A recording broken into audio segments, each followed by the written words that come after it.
कष्टाष्टम व्यये जीवे नीचे वास्तंगते सते पाप ग्रहेण संयुक्ते दृष्टे वा दुर्बले सती। तो मित्रों, महर्षि पाराशर बृहद पाराशर होरा शास्त्रम के 56वें अध्याय के 19वें श्लोक में कहते हैं कि यदि छठे, 8वें, 12वें में ऐसा गुरु बैठा हुआ हो, जबकि आपके ऊपर मंगल की महादशा में गुरु की अंतर्दशा चल रही हो, और ऐसा गुरु आपकी जन्म कुंडली के अनुसार छठे, 8वें, 12वें में बैठा हो, या नीच का हो, या फिर अस्त हो करके बैठा हुआ हो, या पाप ग्रहों के साथ में बैठा हुआ हो, या पाप ग्रहों की दृष्टि में बैठा हुआ हो, कुल मिलाकर के अगर गुरु निर्बल हो तो चोरों का भय होता है। चौराहेन्द्र प्रभृतिश्च पितरोगादि संभव।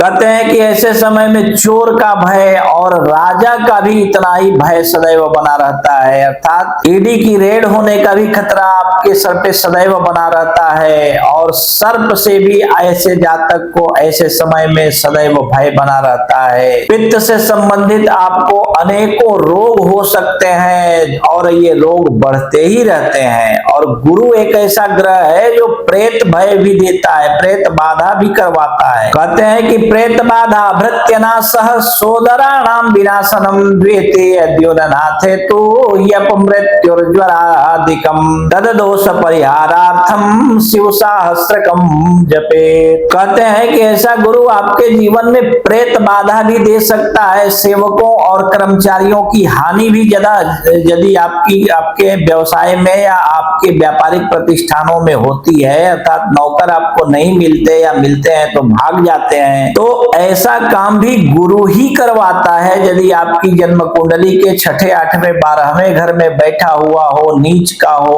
अस्त हो, या पापी ग्रहों के साथ में बैठा हुआ हो, या फिर पापी ग्रहों से देखा जा रहा हो, तो ऐसा गुरु ऐसा कर्तव्य भी आपके साथ करतेदा है। ठीक है, सहोदर भाइयों की हानि भी करवा देता है, उनको बहुत कष्ट पहुंचाता है, और यदि दूसरे और 7वें घर का मालिक हो तो अपमृत्यु भी दे देता है, बहुत घनघोर कष्ट देता है। और ऐसा गुरु आपको ऐसा ज्वर भी देता है जिस ज्वर के वजह से आपकी मृत्यु भी हो सकती है। ठीक है ना, तो ये सब बातें आप याद रखना कि गुरु आपको क्या क्या देता है और क्या क्या दे सकता है। तो इस दोष का परिहार बतलाते हुए महर्षि पाराशर कहते हैं कि यदि आपका गुरु अशुभ हो और अशुभ फल दे रहा हो और दशा में चल रहा हो या अंतर दशा में आया हो, तो ऐसे गुरु के लिए क्या करना चाहिए। कहते हैं कि तददोष परिहारार्थम शिव सहस्रकम जपेत। तो मित्रों, महर्षि पाराशर यहाँ पे कहते हैं कि ऐसा गुरु यदि आपको अशुभ फल दे रहा हो तो ऐसे गुरु के लिए आपको शिव सहस्त्र नाम का पाठ करना चाहिए, या शिव सहस्त्र नाम से शिव जी की अर्चना करनी चाहिए, या फिर शिव जी का रुद्राभिषेक करवाना चाहिए, या शिव जी के रुद्राभिषेक या फिर महामृत्युंजय मंत्र का जप करवा सकते हैं आप अपने घर में 1.25 लाख। ठीक है, या फिर शिव जी का बहुत बड़ा अनुष्ठान करवा सकते हैं, लिंग तो भद्र की बेदी बनवा करके। ग्रह दोष निवारण विधि यहाँ करवा सकते हैं आप, निश्चित रूप से आपको लाभ होगा।